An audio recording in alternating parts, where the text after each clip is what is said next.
Hi hello नमस्ते. मी आहे शीतल पाटील लातूरकर. स्वागत करते तुमचं माझ्या छोट्याशा ब्लॉगमध्ये.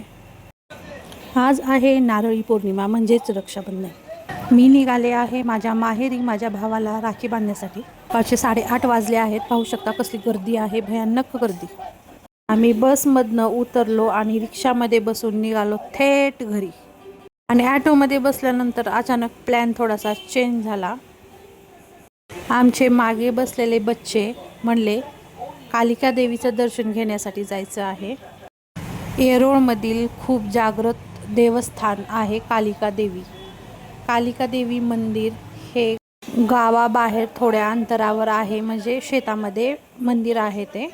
ॲटोवाल्या भैयाला सांगितलं, भैया मंदिराकडे ॲटो घ्या, कारण घरी गेल्यानंतर परत मंदिरला येणं होत नाही. म्हणून आम्ही मंदिराकडेच आलो थेट. सकाळी सकाळी खूप छान वाटत होतं, खूप प्रसन्न वातावरण. आणि मंदिराच्या भोवताली खूप झाडे वगैरे असे आहेत. मंदिरामध्ये आलोत, मग पूजा करून घेतली, दीदीनी पूजा करून घेतली, मग त्यानंतर मी पण पूजा करून घेतली. आणि मंदिराच्याच पुढल्या साईडला देवीचेच एक कल्लोळ आहे.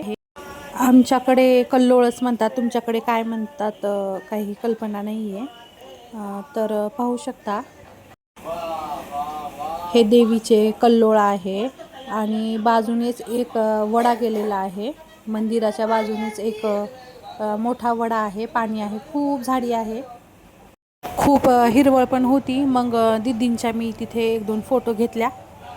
आणि तिथेच कालिका देवी मातेचे पादुका आहेत, त्याचे दर्शन घेतले. व नंदी आहे, नंदीचे पण दर्शन घेतले. मग आम्ही निघालो परत. आणि इथं आमच्या मुलांचा कारनामा चालू होता, काहीतरी आगावच असतं यांचं. पाण्याचा हापसा खूप वर्षापासूनचा आहे.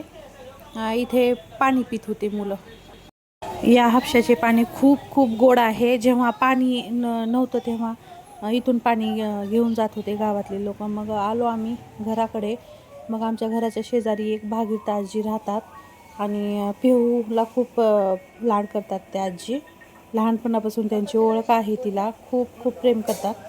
कोणी भेट घेतली आजींची, बोलली. मग आलो घरी. घरी आल्यानंतर इथे अनन्या घरी येऊन बसलेली होती. मग यांचा राखीचा कार्यक्रम झाला.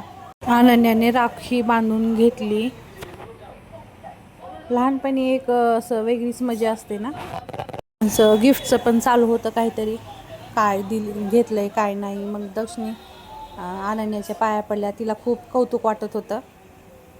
त्यानंतर आरोहीनीही राखी बांधून घेतली.